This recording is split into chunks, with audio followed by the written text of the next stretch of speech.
आज का हमारा टॉपिक है क्षण चुंबक एक परिनालिका के रूप में या फिर क्षण चुंबक और परिनालिका में समानता।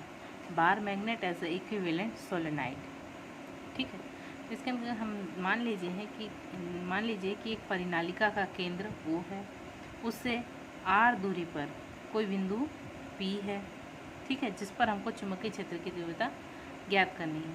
मान लीजिए इसका केंद्र O से x दूरी पर dx मोटाई का एक अवयव की हम परिकल्पना करते हैं।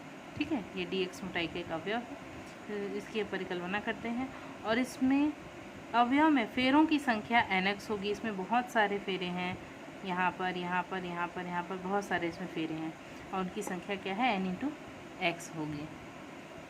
वृत्ताकार अवयव के कारण बिंदु P पर चुंबकीय क्षेत्र, इस वृत्ताकार अवयव के कारण इस बिंदु P पर चुंबकीय क्षेत्र।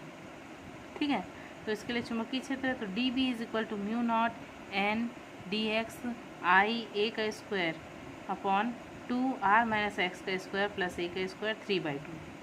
ठीक है, यहाँ पर n फेरों की संख्या है, I जो उसमें बहने वाली धारा है। ठीक है, और इस प्रकार से अब ये फॉर्मूला हम लोग को मिल गया। अगर धारावाही, अभी हमें ये इस छोटे से अल्पांश के कारण इस बिंदु P पर चुंबकीय क्षेत्र की तीव्रता निकाले हैं, इस अल्पांश के कारण। अगर इस पूरी परिनालिका के कारण इस बिंदु P पर चुंबकीय क्षेत्र की तीव्रता लेंगे तो वो क्या हो जाएगा कि B = अब क्या करेंगे, जब पूरे के लिए निकालना है, छोटे छोटे अल्पांश से निकला हुआ है, छोटे छोटे अल्पांशों से मिलकर के बना है। एक अल्पांश के कारण अपने निकाल ले, जब पूरे के लिए निकालना हुआ तो हम क्या करेंगे, वहाँ पर इंटीग्रेशन है ना, समाकलन। तो हम इसको क्या लिखेंगे, धारावाही पूरी परिनालिका के कारण बिंदु P पर चुंबकीय क्षेत्र, तो B = -L to L, यहाँ से यहाँ तक की लंबाई कितनी है, यहाँ से यहाँ तक की लंबाई L है और टोटल परिनालिका की लंबाई कितनी है, तो 2L है। इस परिनालिका का केंद्र बिंदु है और इसके यहाँ तक की दूरी L और यहाँ से यहाँ तक की दूरी L, यानी कि टोटल क्या है, इसकी लंबाई 2L है। तो हम इसको लिख सकते हैं -L to L, और ये जो एक अवयव के कारण जो चुंबकीय क्षेत्र है ना, उसको यहाँ पे लिख लेंगे। तो μ0 n dx I a का स्क्वायर अपॉन 2r - x का स्क्वायर प्लस a का square whole to the power 3/2। ठीक है, इसी को हम जमा करके ऐसे भी लिख सकते हैं, dx टर्म है, इसको लास्ट में लिख लेंगे, बाकी ये टर्म को यहाँ लिख लेंगे। तो सेम उसमें कुछ किए नहीं हम लोग, है ना।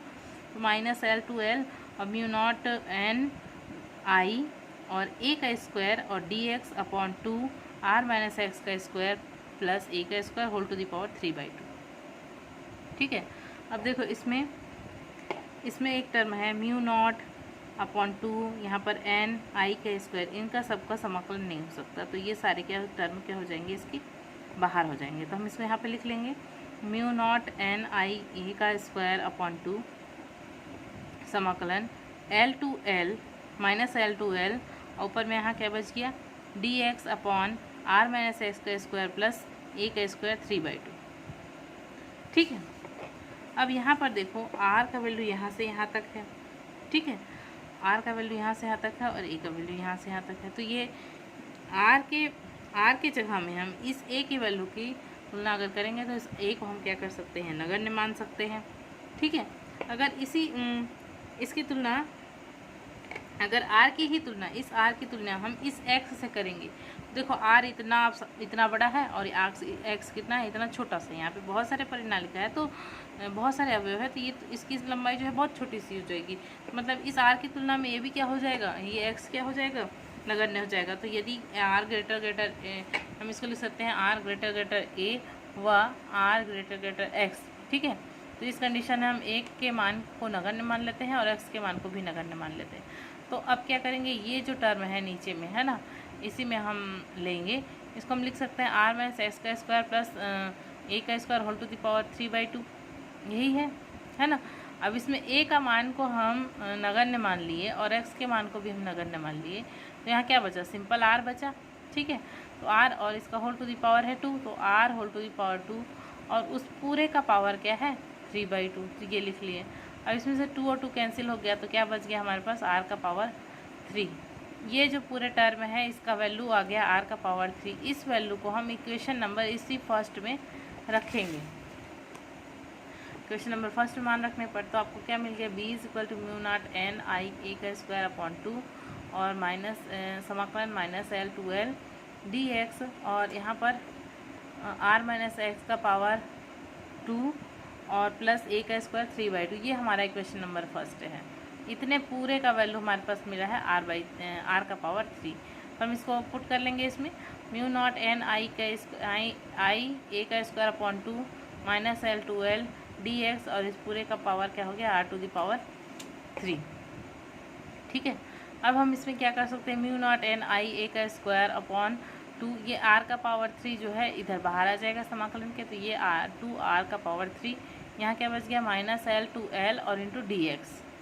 ठीक है, अब देखो हमारे पास फॉर्मूला होता है समाकलन 1 into D X is equal to X, यानी जब डी एक्स का समाकलन करें, डी एक्स यानी 1 का जब समाकलन करेंगे तो उसका वैल्यू आता है x। यहाँ पर डी एक्स बस है तो यहाँ पर इसका मतलब क्या कुछ नहीं है, तो यहाँ पर 1 है, तो इसका समाकलन भी कर दिए तो क्या हमको मिल गया, उसकी जगह पे x मिल गया और जो इसका जो लिमिट है वो ये ब्रैकेट के रूप में आ जाएगा, ये क्योंकि इसका समाकलन तो हो चुका तो ब्रैकेट के रूप में आ गया। तो फिर ये क्या हो, ये जो इसका लिमिट है इसको हम शो कर लेंगे माइनस एल टू एल। अब नेक्स्ट टाइम हम क्या करेंगे, लिमिट रखेंगे इसी में। ठीक है, तो अब हम क्या कर रहे हैं यहाँ पर mu naught N I A का स्क्वायर अपॉन 2r का क्यूब, ये हो गया। अब फिर देखो यहाँ पर ये x है तो इसी x में हमको एक बार अपर लिमिट को रखना है, एक बार लोअर लिमिट को रखना है। और देखो दोनों लिमिट रखने के बीच में, दोनों के बीच में एक माइनस का साइन होता है, तो हम लिखेंगे ये x के जगह हम l पुट कर रहे हैं, ये हो गया l, फिर माइनस का साइन होता है इसलिए माइनस। उसके बाद इसी x की जगह हम फिर इस l का मान पुट करेंगे तो इसका मान क्या है माइनस l, तो हम लोग लिए यहाँ पर माइनस l। फिर नेक्स्ट टर्म में mu naught N I A का स्क्वायर अपॉन 2r का क्यूब, ये l है तो l और माइनस माइनस क्या हो जाएगा प्लस, तो ये हो गया प्लस l। अब ये नेक्स्ट टर्म में क्या हो जाएगा 2l। ठीक है, तो b is equal to mu not upon 4 pi into 2n 2l I pi a का स्क्वायर पावर 3। अब देखो इसमें सेम टर्म है पूरा का पूरा, क्या बस है चेंज अलग, यहाँ पर 4 पाई है, यहाँ पर 2n। अगर मान लो इस 2 को और इस 4 को कैंसिल कराएंगे तो नीचे में यहाँ पर 2 ही बचेगा, है ना। तो इस प्रकार से ये वैल्यू ठीक है, यहाँ तक आ गया। अगर धारावाही परिनालिका का जो चुंबकीय आघूर्ण है उसको हम किससे शो करते हैं, स्मॉल m से, तो m is equal to N I A. ठीक है, अब हम इसी को क्या लिख सकते हैं, m इज इक्वल टू, इसकी जगह हम क्या लिख सकते हैं, इनकी जगह हम स्मॉल n और into 2l into I into pi a का स्क्वायर। अब ये जो वैल्यू हम लोग को मिला है, ठीक है, स्मॉल m का चुंबकीय आघूर्ण का वैल्यू, इसको हम इक्वेशन नंबर 2 में पुट करेंगे। ठीक, तो ये इक्वेशन नंबर 2 है, तो इतने पूरे का ऊपर का जो वैल्यू है वो क्या मिल गया हमको, m मिल गया है, तो इसी में हम पुट करेंगे तो ये यहाँ पर का क्या बच गया, b is equal to mu not upon 4 pi into इस पूरे की जगह में हम क्या लिख सकते हैं, इतने पूरे की जगह में हम m लिख सकते हैं और 2 तो है ही है यहाँ पर, तो ये हो गया 2m और अपॉन r का क्यूब। इस प्रकार ये बन गया आपका क्वेश्चन नंबर 3। छोटे दंड चुंबक के सापेक्ष अक्षीय स्थिति में अधिक दूरी पर चुंबकीय क्षेत्र का इक्वेशन नंबर 3 के द्वारा निरूपण किया जाता है। या फिर हम यह भी कह सकते हैं कि धारावाही परिनालिका का चुंबकीय व्यवहार वही है